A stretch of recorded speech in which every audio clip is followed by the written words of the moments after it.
Chosen one, why have you been waking up at 3:33 a.m. for the past month? Why does your chest feel heavy before you even open your eyes? Why does it feel like you're waiting for something, but you don't know what? Listen to me carefully, chosen one. If you found this message tonight, if your finger somehow stopped scrolling at this exact moment, it's because heaven intercepted you. God sent me to tell you something that's going to shatter every lie you've been believing about yourself. You didn't fail. You passed. I know you don't believe that yet. I know you've been carrying shame like a winter coat you can't take off. You're older now, 70, 80, maybe more. Your body aches in places you didn't know could hurt. The phone doesn't ring like it used to.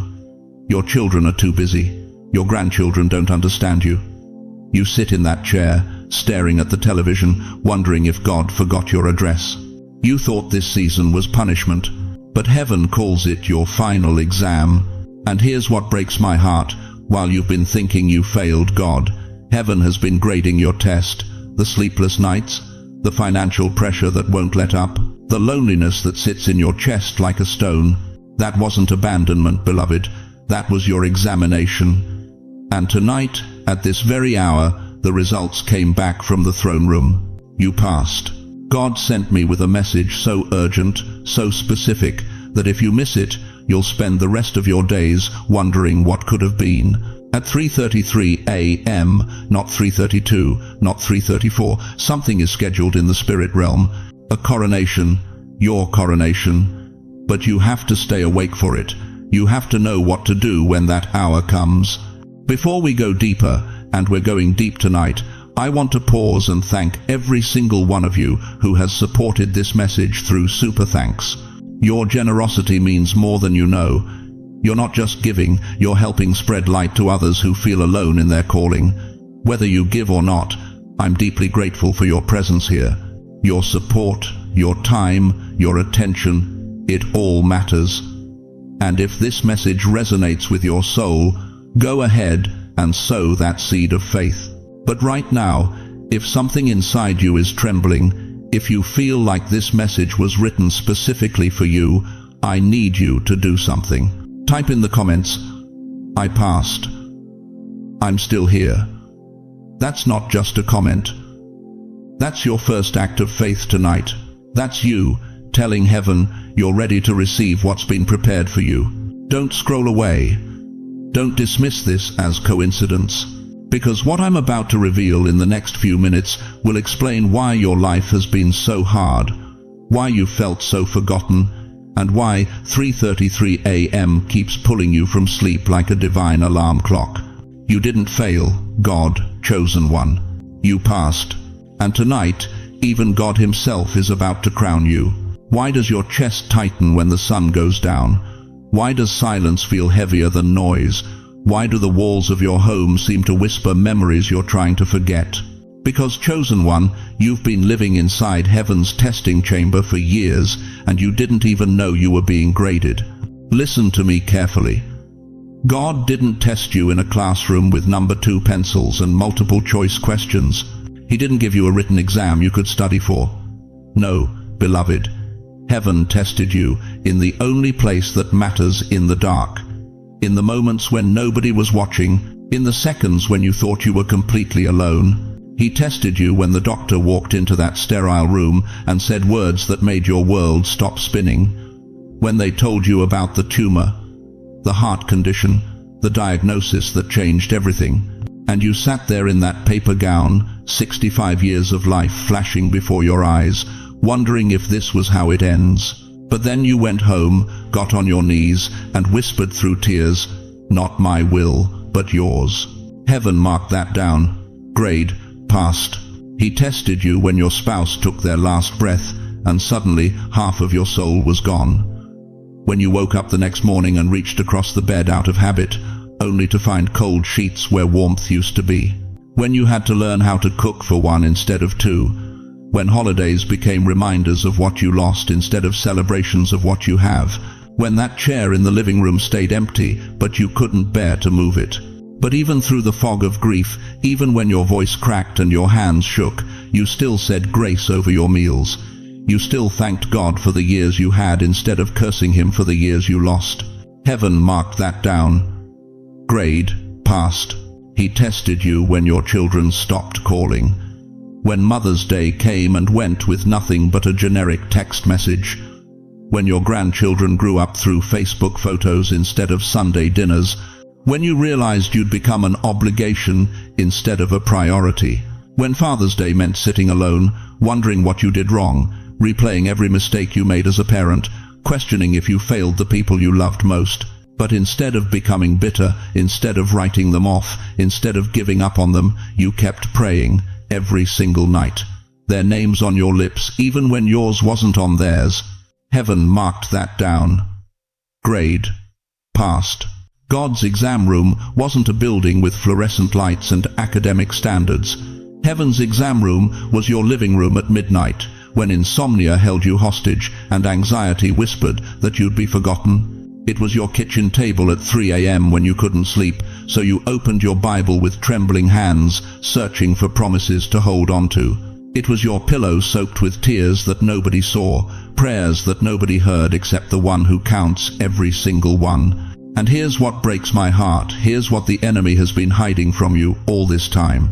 While you were crying those tears, while you were whispering those prayers, while you were choosing faithfulness in the dark when no spotlight was shining on you, you thought you were failing. You thought God was disappointed in you. You thought maybe He was mad at you for not being stronger, for not having more faith, for not being the saint you thought you should be. You thought, maybe God's mad at me. Maybe I should pray more. Maybe I should read my Bible more. Maybe if I was a better Christian, life wouldn't be this hard. You thought, maybe I missed my chance when I was younger. Maybe I should have gone into ministry. Maybe I should have done more for God when I had energy, when I had time, when I had opportunity. You thought, maybe I wasted my life. Maybe I spent too many years chasing the wrong things. Maybe I failed at the only test that mattered. But beloved, let me tell you what heaven was writing while you were thinking those thoughts. The enemy called it wasted time. God calls it evidence. Every time you forgave someone who never apologized, heaven marked it down. Every time you blessed people who cursed you, God recorded it. Every time you prayed over family members who never said thank you, it was documented in eternal records. Every time your body screamed in pain, but you still whispered, "Thank you, Lord," through gritted teeth, angels took notes. You see, the whole time you thought you were invisible, you were being watched, not by judgmental eyes looking for reasons to condemn you. No, chosen one. You were being watched by the same God who caught every tear in a bottle. Psalm 56:8 says, "You have kept count of my tossings, put my tears in your bottle." Are they not in your book? Every single tear, counted, collected, catalogued. The God of the universe has been keeping meticulous records of your faithfulness. Hebrews 6:10 declares, "God is not unjust. He will not forget your work and the love you have shown Him as you have helped His people." He doesn't forget. He doesn't overlook. He doesn't miss a single moment of obedience that happened in the dark. You thought nobody saw when you chose to worship through the pain. You thought nobody noticed when you kept your faith when circumstances screamed for you to let it go. You thought nobody cared when you stayed faithful to a God you couldn't see while everybody around you chased gods they could touch. But heaven saw it all. And tonight, at 3:33 a.m., the results of your examination are being processed in the throne room. If anything I'm saying feels like I'm sitting in your living room right now, if it feels like somehow I know your story even though we've never met, I want you to do something. I want you to comment right now, "He saw me. He was watching the whole time." Because that's the truth the enemy has fought the hardest to hide from you. That's the reality hell didn't want you to discover. You were never alone. You were never forgotten. You were being tested, and every single day you kept going, you were passing. But here's what you need to understand as we move forward, chosen one. Passing the test was just the beginning. Because now comes something you never expected. Now comes the part where God doesn't just acknowledge your faithfulness, He rewards it. Stop everything you're doing right now and listen to what I'm about to tell you. Because what happened in the courts of heaven 3 days ago is going to change everything you thought you knew about your life. Heaven already met about you. The angels gathered, the books were opened, your name was called, and while you were sitting in your living room wondering if God had given up on you, the Almighty was reviewing every tear you've cried, every prayer you've whispered, every night you barely made it through. The ledgers were examined, the scrolls were unrolled. Every moment of your 70, 80, 90 years was laid out before the throne. And then the gavel fell. The verdict came down from the highest court in existence, and it wasn't what you expected. It wasn't what the enemy told you it would be. It wasn't what your doubt whispered in your ear at 2 a.m. when you couldn't sleep. The stamp hit the file. The papers were signed. The decision was final. You passed. I need you to hear me clearly, chosen one. Passing doesn't mean you never cried. It doesn't mean you never doubted God in the dark. It doesn't mean you got everything right, or that you never questioned whether He was listening. Passing means something the world will never understand. It means you never walked away. Every time you felt like quitting, but whispered one more prayer instead that was counted. Every time fear gripped your chest, but you still called on His name that was recorded. Every time your faith felt paper thin but you didn't abandon Him, heaven was taking notes. You see, the enemy has been lying to you. He's convinced you that those weak moments were failures. He's made you believe that your tears were evidence of your defeat. He's whispered that your struggle meant you weren't faithful enough, strong enough, holy enough. But let me tell you what heaven saw. When you brought your fear to God instead of running from Him, that's what impressed the throne room. When you showed up broken but honest, that's what made the angels lean in. When you said, God, I don't understand, but I trust you anyway, that's when your name was written in gold. The very nights you thought you were failing God were the nights you were impressing heaven the most. Let that land in your spirit right now. The moments you felt weakest were actually your strongest testimonies. The times you felt most forgotten were when heaven was watching most carefully. Every tear that fell from your eyes at the kitchen table, every desperate prayer you cried in the car, every sleepless night when you wrestled with God, it all counted. You passed. You passed. You passed. Look at what the Apostle Paul declared in 2 Timothy chapter 4, verses 7 and 8. He said, I have fought the good fight. I have finished the race. I have kept the faith. Now there is in store for me the crown of righteousness, which the Lord, the righteous judge, will award to me on that day. Did you catch that? The righteous judge. Not a harsh judge, not a condemning judge. The righteous judge who sees everything, your failures and your faithfulness, your falls and your getting back up, your doubt and your decision to believe anyway. And that judge just issued his verdict over your life. But here's what's going to shock you. The passing grade wasn't based on perfection, it was based on perseverance. Heaven wasn't looking for people who never fell down. Heaven was looking for people who fell down and still reached up. God wasn't searching for believers who never questioned Him. He was searching for believers who questioned Him but never abandoned Him. Your grandmother understood this. She's in that cloud of witnesses right now, and she's nodding her head saying, yes, Lord, that's my baby. They made it. Your parents who went before you, they're standing at heaven's balcony watching this moment, tears streaming down their faces because they see what's about to happen to you. The file is stamped. The verdict is final. But the ceremony hasn't happened yet.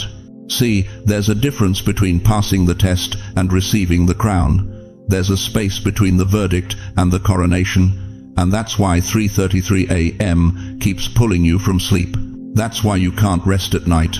That's why something in your spirit has been restless for weeks, because you're standing in the gap between the passing and the crowning.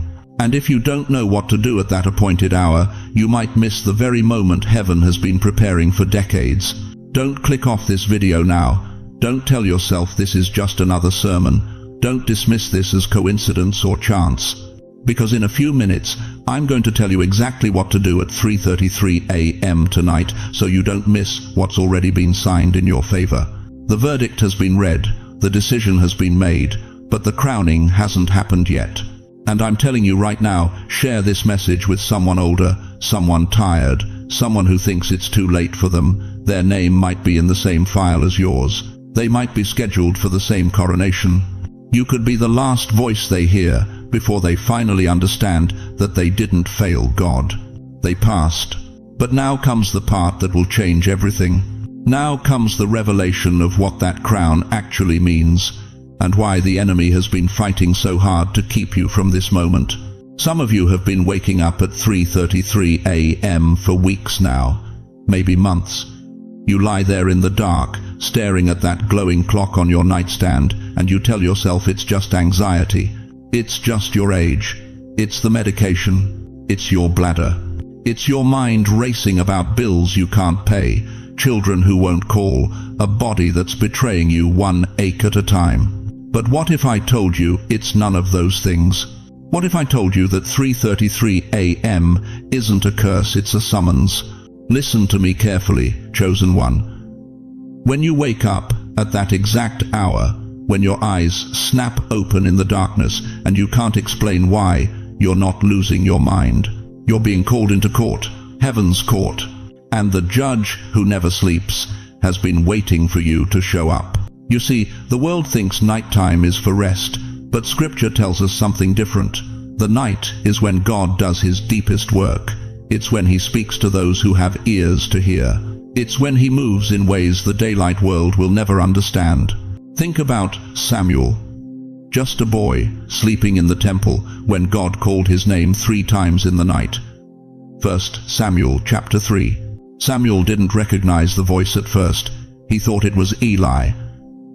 And what God spoke to Samuel that night changed the destiny of an entire nation. Think about Paul and Silas, beaten, bloodied, thrown into a Roman dungeon with their feet locked in stocks.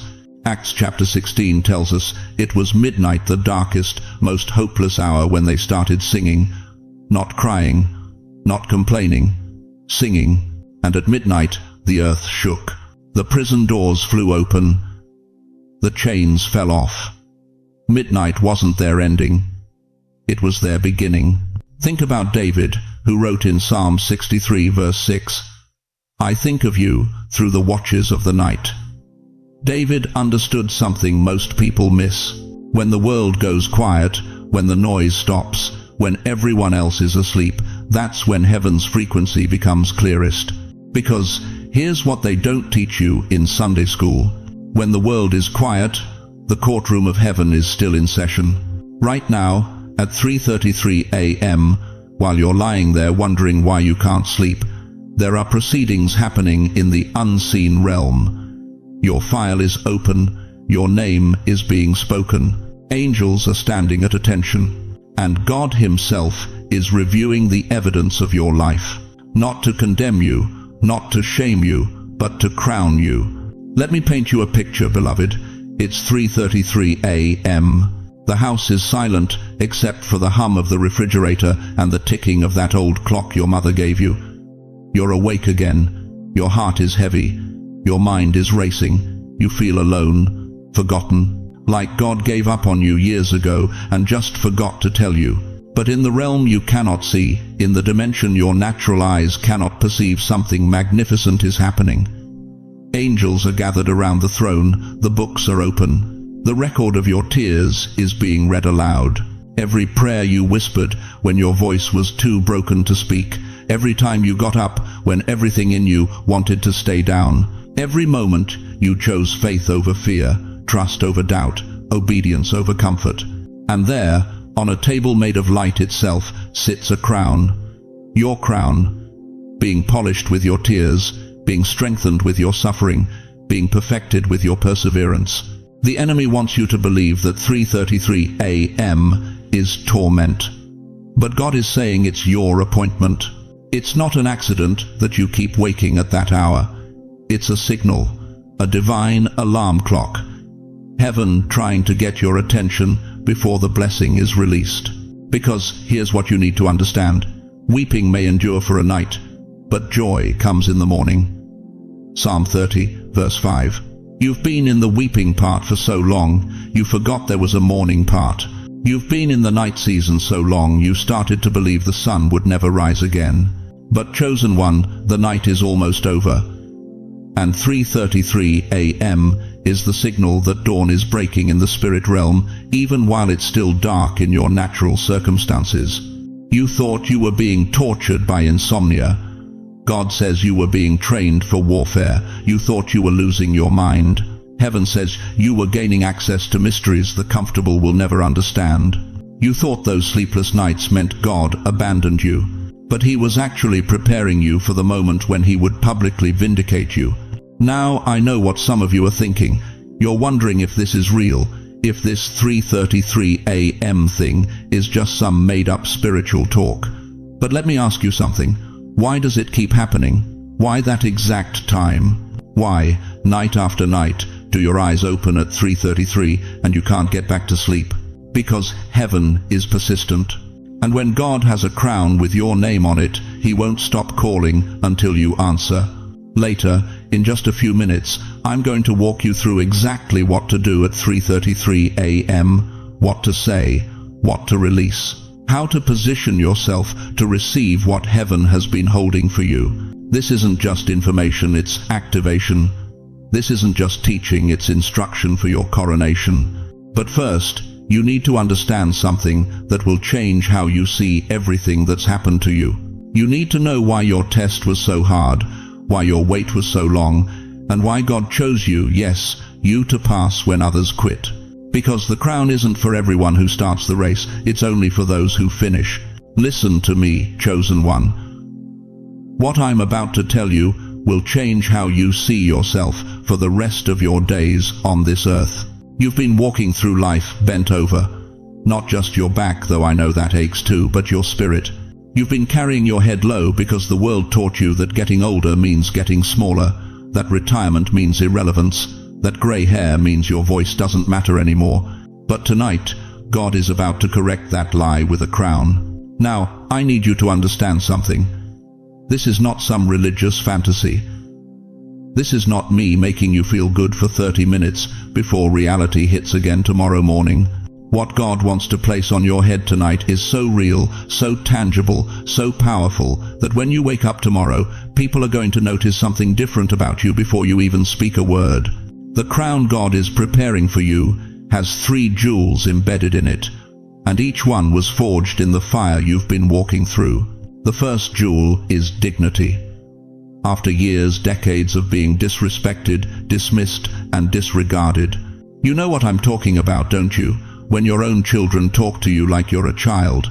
When the doctor doesn't look you in the eye anymore because you're just another number in the system. When society treats you like you're furniture necessary once, but now just taking up space. But Isaiah 62:3 declares something that's going to wreck you.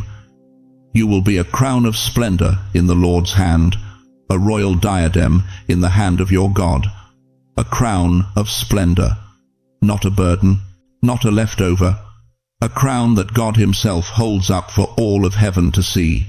God is restoring your dignity tonight, not because you earned it, though you did, but because He's declaring that what the world threw away, heaven treasures.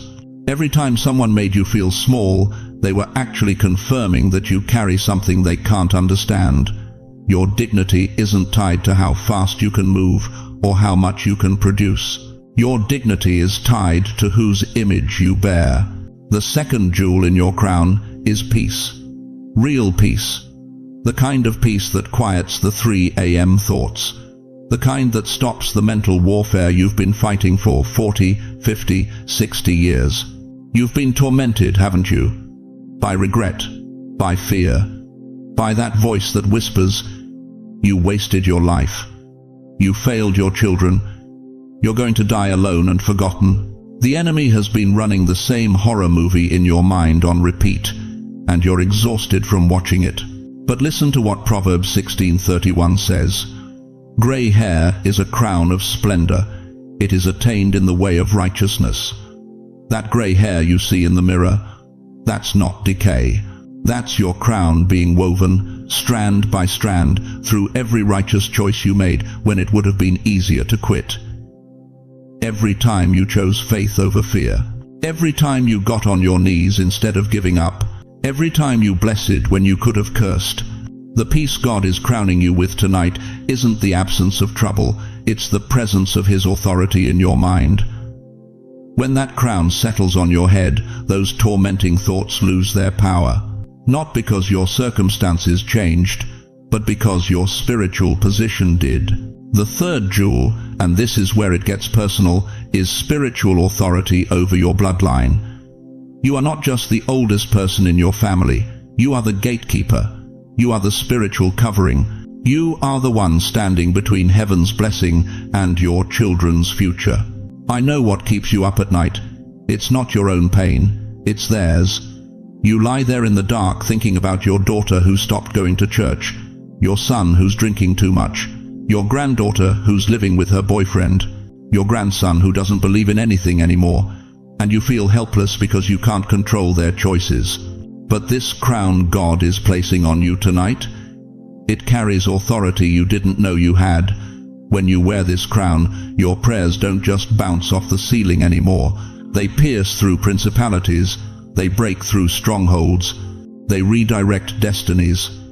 Because God is saying, I'm honoring what you've sown in secret, and I'm extending your obedience into their future.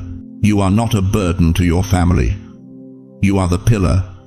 You are not the leftover. You are the foundation. You are not fading into irrelevance. You are rising into your final and most powerful assignment. Every tear you cried over your children, that was intercession. Every night you couldn't sleep because you were worried about them, that was spiritual warfare. Every time you chose to pray instead of panic, you were building a hedge of protection around their lives that the enemy cannot penetrate. This crown makes it official. Heaven is saying, your faithfulness in the hidden place has earned you authority in the heavenly places. Right now, even as you're hearing these words, I want you to do something. Lift your chin. Just a little. I don't care if you're sitting in your living room alone or lying in your bed. Lift your chin. That's not pride. That's you agreeing with heaven's view of who you are. That's you receiving the crown that's been prepared since before you were born. If this is hitting your spirit like lightning, if something inside you is breaking free from years of shame and smallness, write this in the comments right now. I receive my crown. My age is not a curse. It's my authority. Because, beloved, what I'm about to show you next will prove that this crown isn't just symbolic. It's legal. It gives you access to realms in the spirit that have been locked until this very hour. And at 3:33 a.m. that access becomes active. But first, you need to understand why the enemy has been fighting you so hard. Now let me tell you something that's going to make everything click into place. Something that's been eating at you for months, maybe years. And if you can receive this truth, really let it sink into your bones, it's going to change how you see every attack you've endured. Right after you forgave that person who destroyed you. Right after you got on your knees and said, Lord, I trust you even though I don't understand. Right after you made the decision not to give up, not to walk away, not to let bitterness win. What happened next? It got worse. The attacks increased, the pain intensified, the loneliness became unbearable, your health took a nosedive, your finances hit rock bottom. The very people you thought would stand with you turned their backs. And you sat there in that dark room at 2 in the morning, tears streaming down your weathered face, asking the question that almost broke you. God, did I do something wrong? That question has been torturing you, hasn't it? You thought obedience was supposed to bring relief. You thought passing the test meant the storm would stop. You thought if God was truly with you, things would get easier, not harder. So when everything fell apart right after you surrendered, you started doubting everything. Maybe you misheard God. Maybe you failed after all. Maybe this whole faith thing was just a beautiful lie you told yourself to survive. But beloved, let me blow that deception out of the water right now. Hell doesn't waste heavy artillery on people who already failed the test. The devil doesn't mobilize his most vicious demons against someone who's already defeated. Think about it. Why would the enemy burn through his resources attacking someone who's already given up? He wouldn't. He saves his worst attacks for those who are about to graduate. You only felt that level of warfare because heaven had already approved your promotion. Let me say that again because I need you to hear it. The pressure you felt wasn't confirmation that you did something wrong. It was confirmation that you did something right. The darkness that followed your obedience wasn't God abandoning you. It was hell panicking because they saw the file on God's desk with your name on it, stamped approved. Think about a final exam. The hardest questions don't come at the beginning when you're fresh and confident. They come at the end when you're tired, when your hand is cramping, when you just want to be done. That's by design. Those final questions separate those who truly know the material from those who just memorized enough to get by. Your final questions came disguised as unbearable circumstances. The death that shouldn't have happened. The diagnosis that made no sense. The betrayal from the one person you thought would never leave. The financial collapse when you were finally trying to do things right. Those weren't punishments, chosen one. Those were the last questions on your exam, and you answered them not with your words, but with your refusal to quit. Every morning you got out of bed when staying down would have been easier, that was an answer. Every time you whispered, "I still trust you," when your heart was screaming the opposite, that was an answer. Every moment you chose to keep breathing when giving up felt like mercy, that was an answer. And heaven graded every single one. Here's what the enemy didn't count on. He thought if he hit you hard enough right after your surrender, you'd assume God betrayed you. He thought if he timed the attack perfectly right after your act of faith, you'd interpret it as divine rejection instead of demonic desperation. He thought you'd quit 3 feet from gold. But you didn't quit. You're still here, still breathing, still believing even when belief hurts. And that, beloved, is why it got darker, because the file was already signed. The crown was already being prepared. The coronation was already scheduled. And the enemy tried one last time to make you forfeit before the ceremony. 1 Peter 5:10 tells us something that will anchor your soul. After you have suffered a little while, the God of all grace will himself restore, confirm, strengthen, and establish you. Did you catch that? After you have suffered. Not if, not maybe, after. It's past tense in God's mind because he's already seen you on the other side. The warfare intensified because you were already approved.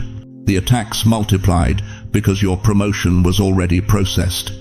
It got worse after you passed because hell saw what was coming next and tried to stop it before you realized what you'd won. But here's the question that should be burning in your chest right now.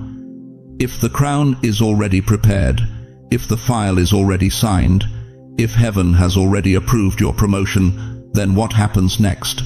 What do you do with this information? How do you actually receive what's been prepared for you? That's exactly what I'm about to show you, because in just a few moments we're moving from understanding to activation.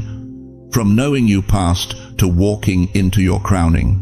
And I'm telling you right now, don't click off, don't walk away, don't let distraction steal what you've survived hell to receive. If you've made it this far, if you're still here after everything that tried to take you out, type this in the comments right now. I won't quit before the crowning. That's not just words, beloved. That's your declaration to every force that thought you'd give up. That's your notice to hell that you see through the game now. Because what's coming in the next section is going to show you exactly what to do at 3:33 a.m. tonight. How to position yourself, what to speak, how to receive the crown that's already been prepared with your name engraved on it. You survived the counterattack. Now it's time to claim the crown. Listen to me very carefully now, chosen one. Everything we've talked about tonight has been leading to this moment. This isn't theory anymore. This isn't just inspiration to make you feel good for a few hours. What I'm about to give you is your activation code, your divine instruction. And if you follow what I'm about to say, something will shift in the spiritual realm over your life that will echo through eternity. If you wake up tonight around 3:33 a.m., Don't panic. Don't reach for fear. Don't let your mind spiral into worry about why you're awake again, because heaven scheduled this. God is there with you. That's not insomnia, beloved. That's invitation. And here's what you need to understand. God is not limited to a clock. If you wake at 3:15 or 3:47, if you're reading this at noon or midnight, the power of this moment isn't about perfection. It's about posture. It's about your heart being open to receive what heaven has been trying to give you for years. So, here's what you're going to do. When you wake in those early morning hours, when the house is silent and the world is still sleeping, when it's just you and the darkness and that familiar ache in your chest, I want you to sit up. If your body allows it, sit on the side of your bed. Put your feet on the floor. Feel the ground beneath you. If you can't sit up, then stay right where you are and place your hand over your heart. And I want you to whisper these words, not loud, not performing for anyone, just a quiet declaration between you and the God who never sleeps. Lord, I thank you that I passed the test. I give you every tear, every lonely night, every fear I've carried like stones in my pockets.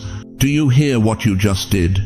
You didn't beg, you didn't plead, you thanked him, because gratitude is the language of those who know the victory is already won. Now here's where it gets powerful. I want you to picture something with me.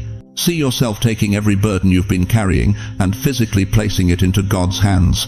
Your children who won't call, your grandchildren you barely know, the medical bills stacked on your kitchen table, the marriage that ended, the body that's failing, the fear that whispers you're running out of time. Take each one and place it in his hands. And then say this. Say it slowly. Let every word land in your spirit like a seed in fertile ground. God, tonight I stop trying to carry what was never mine to carry. I lay down the guilt. I lay down the regret. I lay down every what if and if only. I receive the verdict from heaven. I passed. You passed, beloved, not because you were perfect, not because you never stumbled, but because you kept getting back up, because you're still here. Because every morning you opened your eyes was an act of defiance against every force that tried to destroy you. But we're not done yet, because now comes the moment you've been waiting for your entire life. I want you to close your eyes right now. Yes, right now, even if you're watching this video. Close your eyes and see this with your spiritual vision. Picture Jesus standing beside your bed, not the religious painting Jesus, the real Jesus. The one with scars on his hands because he knows what it costs to survive hell and still love. The one who sees every line on your face and calls them beautiful. The one who's been walking with you through every valley you thought you were walking alone. And watch him. Watch as he reaches toward you with nail-scarred hands. Watch as he gently places a crown on your head, not gold, not jewels, but something far more valuable. A crown of peace that surpasses understanding. A crown of honor that restores your dignity. A crown of authority over every generational curse that's tried to destroy your bloodline. Now say it out loud. Even if your voice shakes, even if you don't fully believe it yet. I receive my crown. My age is my anointing. My story is not over. Say it again, louder this time. I receive my crown. My age is my anointing. My story is not over. Do you feel that? That's not emotion, dear one. That's recognition. Your spirit recognizing what heaven has been declaring over you while the world was calling you forgotten. But here's what most people miss about the crown. The crown on your life tonight is not just for you. It's for everyone connected to you. Every child who carries your name, every grandchild who carries your blood, every generation that will come after you. So now I want you to do something that's going to activate the authority of that crown. At 3:33 a.m. or whatever hour God wakes you, I want you to whisper names, your children's names, your grandchildren's names, even the ones who don't call, even the ones who walked away, even the ones who broke your heart. Speak their names into the darkness, not with sadness, not with desperation, with authority.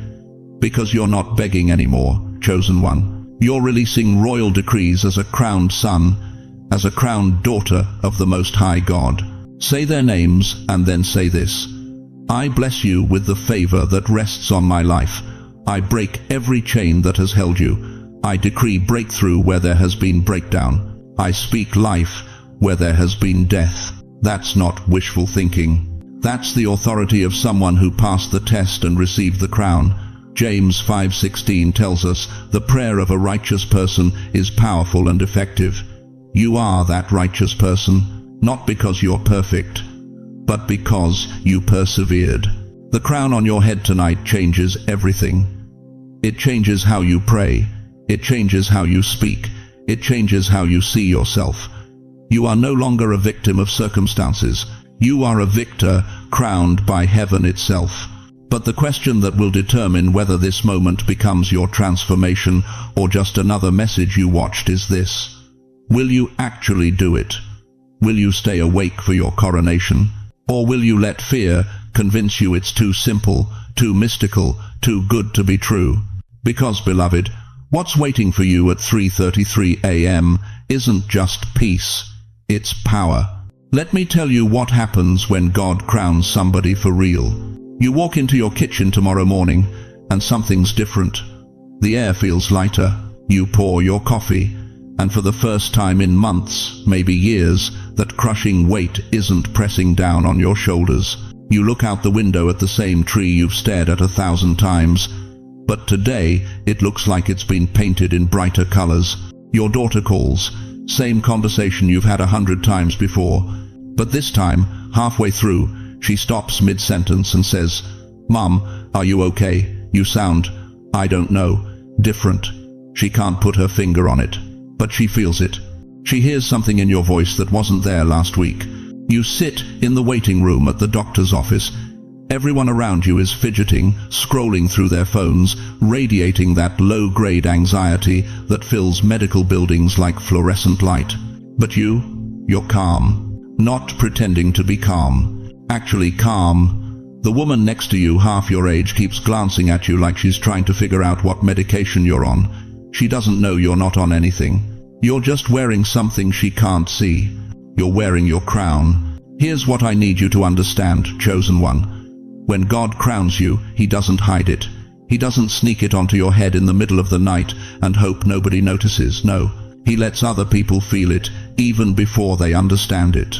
He changes the atmosphere around you so dramatically that people who haven't thought about you in years suddenly remember your name. Your grandchild looks at you twice when you walk into the room. "Grandma, did you do something to your hair?" "No, baby.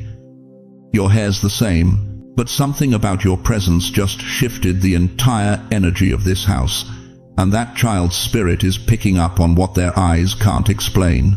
You go to church, maybe you haven't been in months because it started feeling empty, but this Sunday you walk in and the usher does a double take. "Good to see you," she says, but her eyes are saying something else. Her eyes are saying, "What happened to you?" The same words that used to trigger you don't land the same anymore. Your son-in-law makes that comment he always makes, the one that used to ruin your whole week.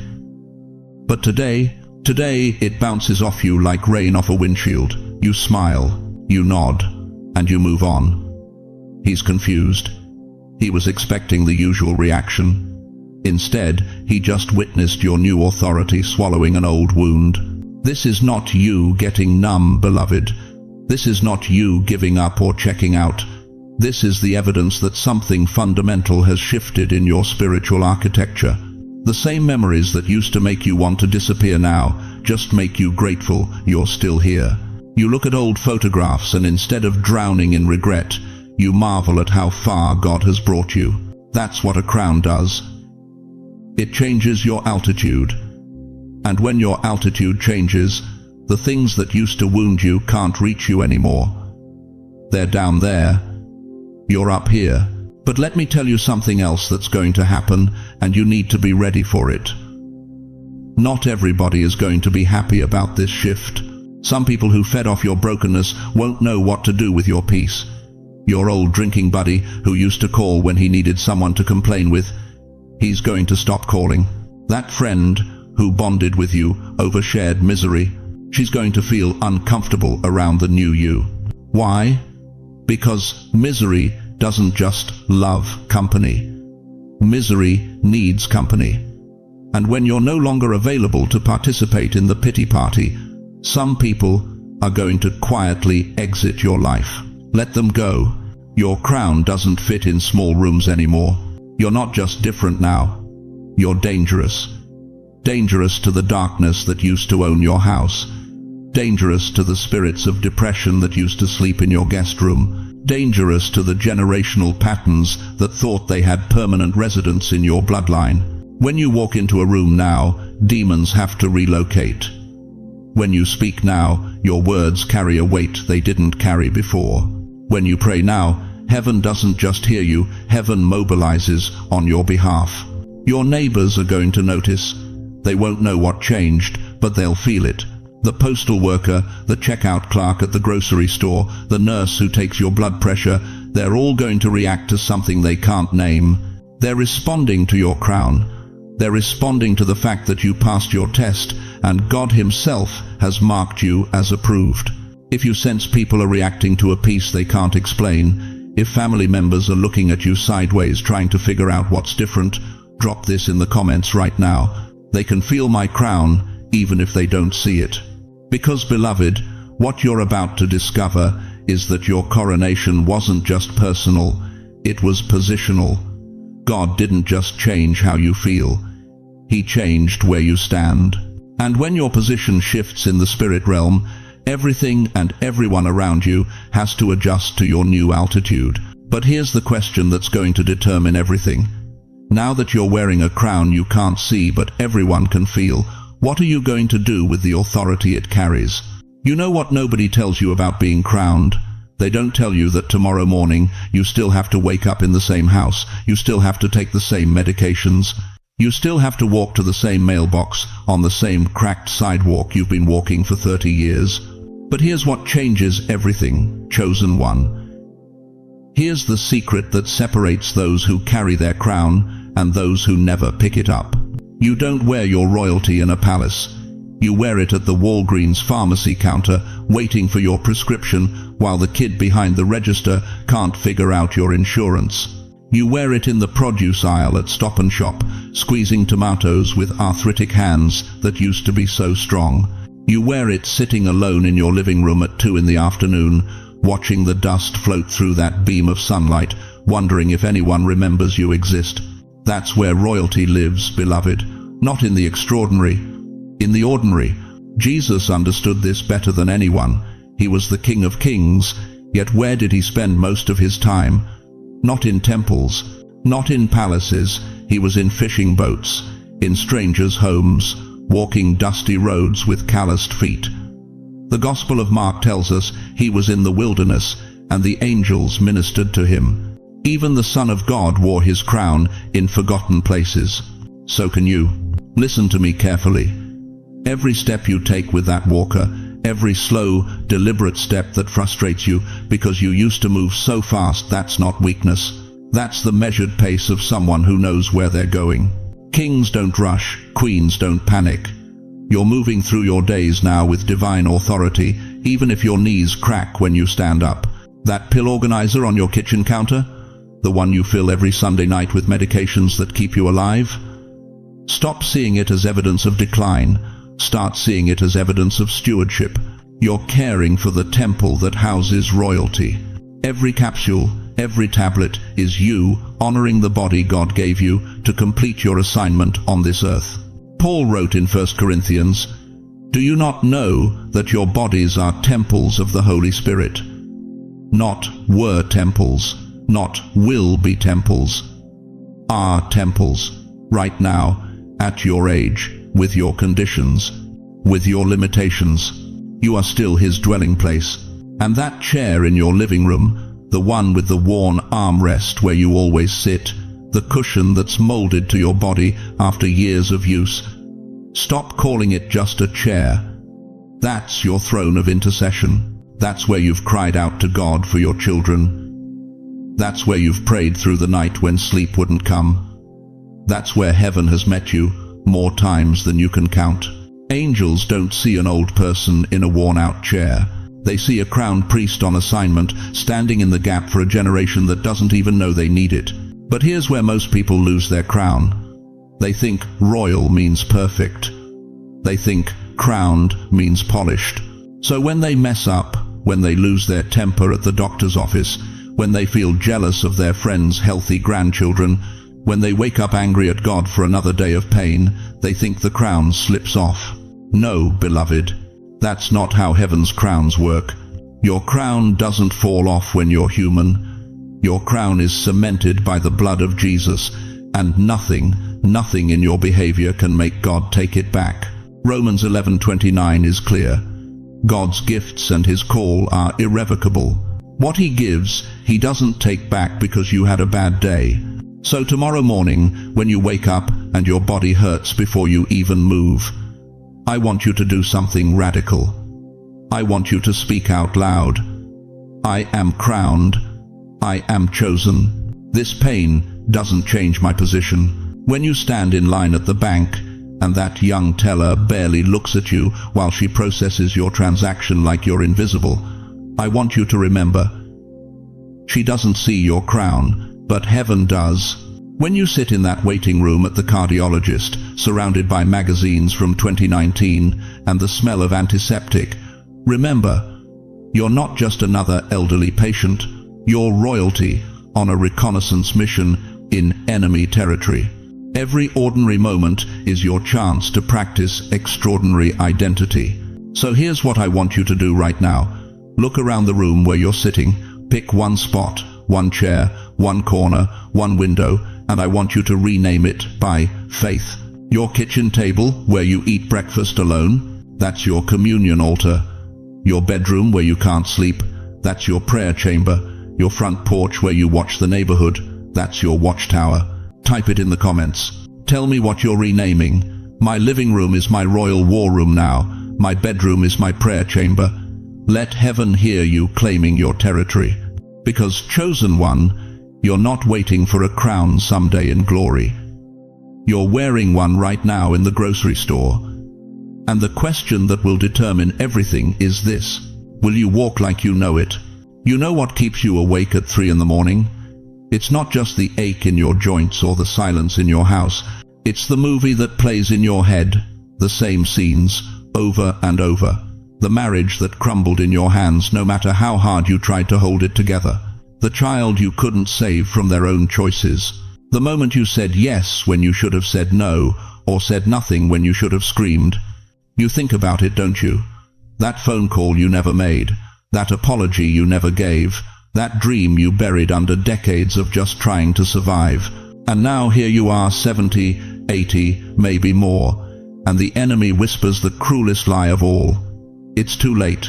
The story's already written. The ending's already decided. But what if I told you that's not God's voice? What if I told you that while you've been replaying your failures like a broken record, heaven has been reviewing an entirely different file? Listen to me carefully, beloved. Right now, in this very moment, I see something in the spirit. There's a room in heaven, a file room, and it has your name on the door. Not your maiden name, not your married name, your true name.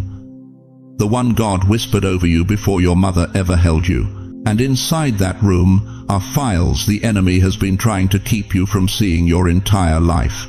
You think God's been pulling up your divorce papers? No. He's been highlighting the night you prayed for your ex-spouse, even after they destroyed you. You think he's reviewing the times you failed your children? No. He's replaying the 1,000 small moments you chose to stay when leaving would have been easier. The enemy keeps showing you the worst footage, but God has been collecting the moments that matter. That morning you woke up and chose not to end it all that's in the file. That afternoon you went to your knees instead of the liquor store that's in the file. That night you forgave when bitterness would have been justified. That's in the file. Every single time you chose him when the world gave you every reason to walk away, heaven was taking notes. You've been living under a lie that says your past disqualifies your future. But I'm here to tell you that God doesn't grade your life the way you've been grading it. 1 Samuel 16:7 says, "The Lord does not look at the things people look at.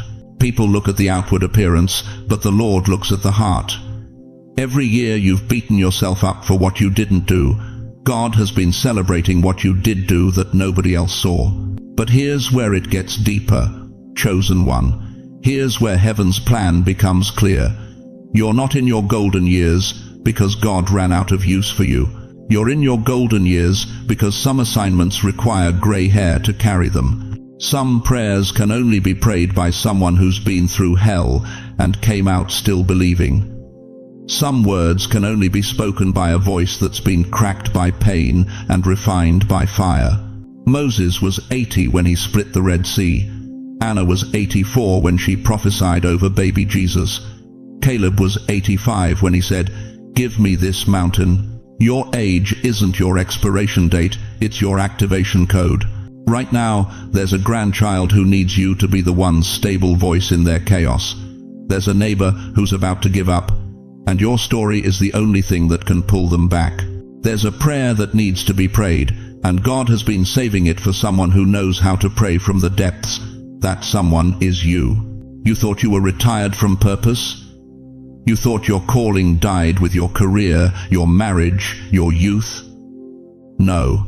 God was saving your most important work for the season when you'd finally stop trying to impress people and start trusting Him completely.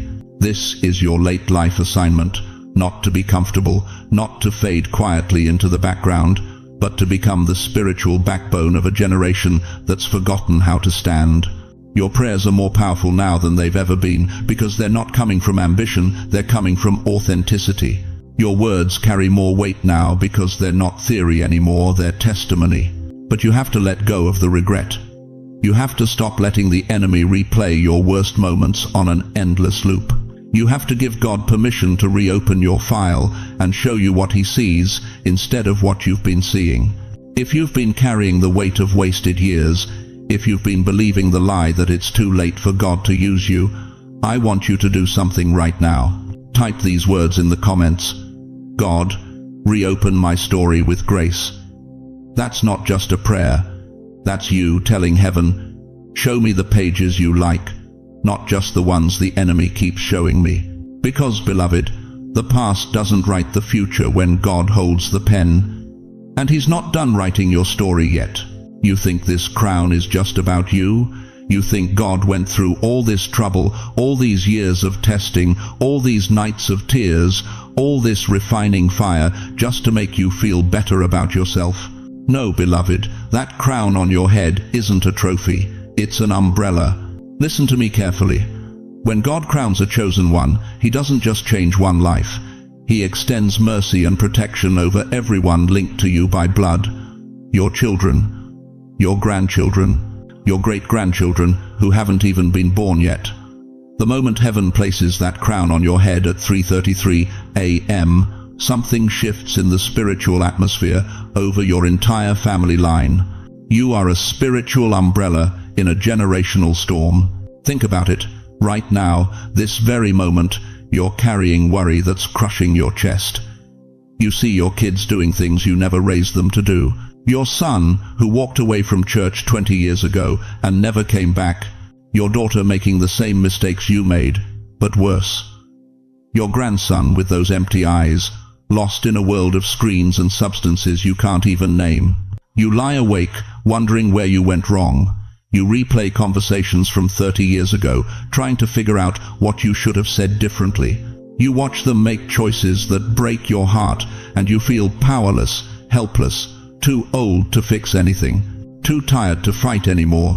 But what if I told you that's exactly why God waited until now to crown you? You see, when you were younger, you had strength but no authority. You had energy but no weight in the spirit realm. But now that you've been tested, now that you've proven faithful through decades of fire, now that you've learned to pray through the pain instead of running from it, your prayers carry the weight of a lifetime of proven devotion. Your prayers, as a crowned one, carry more weight than their worst decisions. Let me show you something in Scripture that's going to change how you pray. In Job 42:8, after everything Job endured, God said something stunning to Job's friends. Go to my servant Job. My servant Job will pray for you, and I will accept his prayer. Why? Because Job had been tested and passed. His intercession carried authority that theirs didn't. That's you right now. You are Job in this generation. And your intercession over your bloodline carries authority that their rebellion cannot override. But here's what most people don't understand about generational covering. It's not passive. It's not automatic. You can't just sit back and hope God figures it out. You have to activate it. You have to speak it. You have to declare it over them by name. Every single day, even just 5 minutes, I want you to do something that will shake the foundations of hell over your family. Speak their names out loud, not in your head, out loud, because there's power in the spoken word. Genesis tells us God spoke creation into existence. Jesus spoke to storms, and they obeyed. Your voice, carrying the authority of your crown, has the power to shift spiritual atmospheres. Here's how you do it. You say, Lord, I pull their name under this crown you placed on my head. I don't care what they're doing right now. I don't care how far they've wandered. I don't care if they're in a jail cell or a crack house or living with someone they're not married to. I pull them under the covering of this crown. Protect them. Pursue them. Don't let my faith go to waste in their life. You think God ignores those prayers? You think heaven doesn't respond when a proven warrior speaks with authority over their bloodline? Let me tell you what's happening in the unseen realm when you pray like that. Angels are being dispatched. Demons are being displaced. Divine appointments are being arranged. That child you're worried about? They're about to have an encounter they can't explain. That grandchild who won't talk to you? Something's about to interrupt their plans and redirect their path. Because your crown covers them whether they know it or not. David understood this. In 2 Samuel 7:29, he prayed, Now be pleased to bless the house of your servant, that it may continue forever in your sight. David wasn't just praying for himself. He was extending the blessing over his entire lineage. And that blessing is still active today, thousands of years later. Your prayers today will echo through generations you'll never meet. But you have to speak them. You have to declare them. You have to activate the authority of your crown over your bloodline. So, here's what I want you to do right now. If you're comfortable, write the first name of the child or grandchild you're covering in the comments, just their first name. Let this comment section become a royal ledger of names that heaven is watching tonight. Let it become a digital altar where crowned ones are declaring protection over their bloodlines. Type their name, speak it out loud while you type it, and watch what God does in the next 90 days. Because that crown isn't just changing you, it's about to change everyone connected to you. But there's something else about this crown you need to understand, something about the exact hour it's placed on your head, and why 3:33 a.m. isn't random. Now listen to me, chosen one, because what I'm about to tell you might not sound as dramatic as parting seas or raising the dead, but it's exactly what you need to hear at 75 years old when your bank account is shrinking and your medicine cabinet is overflowing. Heaven doesn't always crown you with lightning bolts and angel choirs. Sometimes God crowns you with a phone call from Medicare saying they approved that procedure. Sometimes your coronation looks like walking into the grocery store and finding your favorite coffee on sale for the first time in 6 months. Sometimes the throne room sends you a text message from your daughter who hasn't spoken to you since Thanksgiving. You want to know if you really passed the test? Look for the breadcrumbs. I'm not here to sell you fantasy, beloved. I'm not one of those prosperity preachers promising you a yacht and a mansion if you just believe hard enough. I'm a New Yorker. I live in the real world where bills are due on the 1st, where Social Security doesn't stretch like it used to, where your knees hurt when it rains and your heart hurts when the phone doesn't ring. But I'm also a man who's watched God move in the margins of ordinary life for 50 years. And I'm telling you tonight, when heaven crowns you, it starts small. It starts with mercy crumbs before it becomes a feast. Let me tell you what to watch for in the next 7 days. That bill you've been dreading, it's going to be lower than you expected. You'll stare at it twice thinking they made a mistake. They didn't. That's a crown signal. Your doctor is going to look at your chart and say something that surprises both of you. Your numbers actually look better this time. You haven't changed anything, but something changed. That's not coincidence. That's coronation evidence. And here's the one that's going to break you open. Somebody's going to reach out. Maybe it's your son who moved to California and forgot you exist. Maybe it's your sister you haven't spoken to in 3 years, over something so petty neither of you can remember what started it. Maybe it's a grandchild who suddenly asks if they can come visit this weekend. When that happens, don't analyze it. Don't question it. Just whisper thank you to the God who's rebuilding your world, one relationship at a time. These are what I call crowning crumbs. Little signals that the shift is real. Little confirmations that you didn't imagine what happened at 3:33 a.m. But I know what you're thinking right now. You're sitting there with that fixed income statement in your mind, watching food prices climb, watching rent climb, watching everything climb except your bank balance. You're worried. You've been worried for so long, it feels like worry is your middle name. Let me talk to you about money for a minute. And I'm going to be brutally honest with you because you deserve honesty, not hype. I cannot promise you a lottery win. I cannot guarantee that a distant relative is going to die and leave you a fortune. I'm not going to stand here and tell you that if you plant a seed offering of your last $100, God will multiply it by 1,000. That's not how this works, and any preacher who tells you different is selling something. But here's what I can tell you, and I stake my 50 years of walking with God on this truth.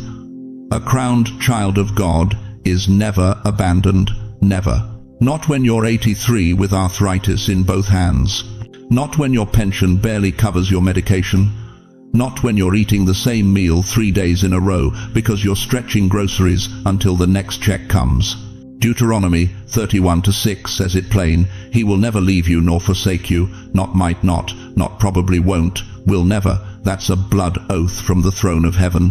What does that look like in real life? It looks like wisdom. Wisdom to make your dollars stretch further than they should. It looks like unexpected help showing up from directions you didn't see coming. It looks like doors opening that you couldn't open by yourself. And believe me, at your age, you know the difference between what you can do and what only God can do. You remember the Israelites in the wilderness? They wanted God to dump a month's worth of food in their laps so they could relax. But that's not what happened. Exodus 16:4 tells us God said, I will rain down bread from heaven for you. The people are to go out each day and gather enough for that day. Each day. Daily provision. Fresh manna every morning. Why did God do it that way? Because He was teaching them something you need to learn in this crowned season. Dependence isn't weakness. Dependence is relationship. When you need Him every single day, you talk to Him every single day. When you're watching for daily bread, you notice daily miracles. In this season, you just entered this crowned season where you passed the test. You're going to experience daily bread miracles, not one big explosion of abundance. Small, consistent, undeniable mercies that show up right when you need them. The check that arrives the day before the shut-off notice. The neighbor who brings you leftovers from Sunday dinner without knowing you were down to crackers and peanut butter. The prescription that somehow costs $30 less than it did last month. Watch for these. Write them down. Starting tonight, right now, actually I want you to do something that will change how you see the next 7 days. For the next week, I want you to notice one small mercy each day. Just one. Could be anything. Could be as simple as waking up without that sharp pain in your lower back. Could be finding $1 in your coat pocket. Could be a stranger smiling at you in the checkout line when you felt invisible. Comment below right now. Day 1. I'm watching for my small mercy. Say it out loud where you're sitting. Make that declaration. because you'd be surprised how many little crowns God places in the middle of an ordinary week when you're actually paying attention. This is your training ground, chosen one. Before God can trust you with big miracles, He needs to know you'll notice the small ones. Before He opens floodgates, He wants to see if you'll thank Him for the trickle. But these small mercies, they're not the end. They're just the beginning of what happens when heaven declares you passed the test. Chosen one, as we come to the end of this sacred hour together, I need you to hold on to 3 truths that will carry you through the next season of your life. First, you didn't fail God. You passed. Every sleepless night, every tear you cried in secret, every moment you felt forgotten, that was your test. And heaven's verdict came back. You passed. Second, those small mercies you're about to see aren't accidents, they're confirmation. God is crowning you in the ordinary moments because He knows you've learned to find Him there. And third, 3:33 a.m. isn't just a number on your clock, it's your divine appointment. When that hour comes, you'll know exactly what to do because your spirit has been prepared. But I need you to hear this clearly. You are not walking this road alone. The God who woke you up at 3:33 a.m. is the same God who's ordering your steps right now. He hasn't brought you this far to abandon you at the finish line. Romans 8:31 says it plain. If God is for us, who can be against us? And beloved, He is for you. Every breath in your lungs is proof. Beyond that, you have this community. Look at these comments. Look at these hearts connecting across distance, across struggle, across pain. You're not alone. We see you. We understand you. And we will pray with you. So let me ask you this. Now that you know you passed, now that you understand your crown is waiting, what will you do differently tomorrow morning when you wake up? How will you walk when you know heaven has declared you victorious? Before you go, let me pray over you. Right now, wherever you are, close your eyes and let me speak over your life. Heavenly Father, I lift up every precious soul who has stayed with us through this entire message. Lord, you see them. You know their names, their struggles, their secret fears. Tonight, I ask you to place your hand on their shoulders and remind them they are not forgotten. God, open doors no man can shut. Send the small mercies they need to believe again. Heal their bodies where medicine has failed. Restore relationships that seem beyond repair. Provide for their needs in ways that leave no doubt you are still moving. Meet them at 3:33 a.m. with the peace that passes understanding.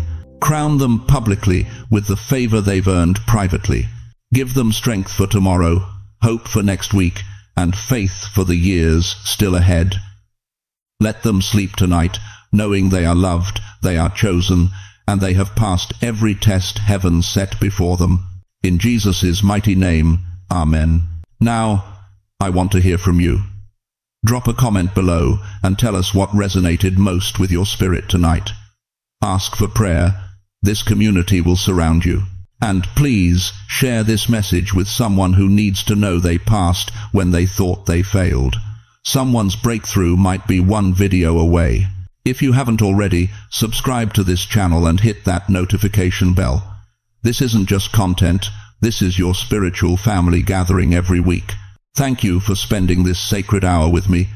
Your presence here matters more than you know. You passed, chosen one. Now go claim your crown.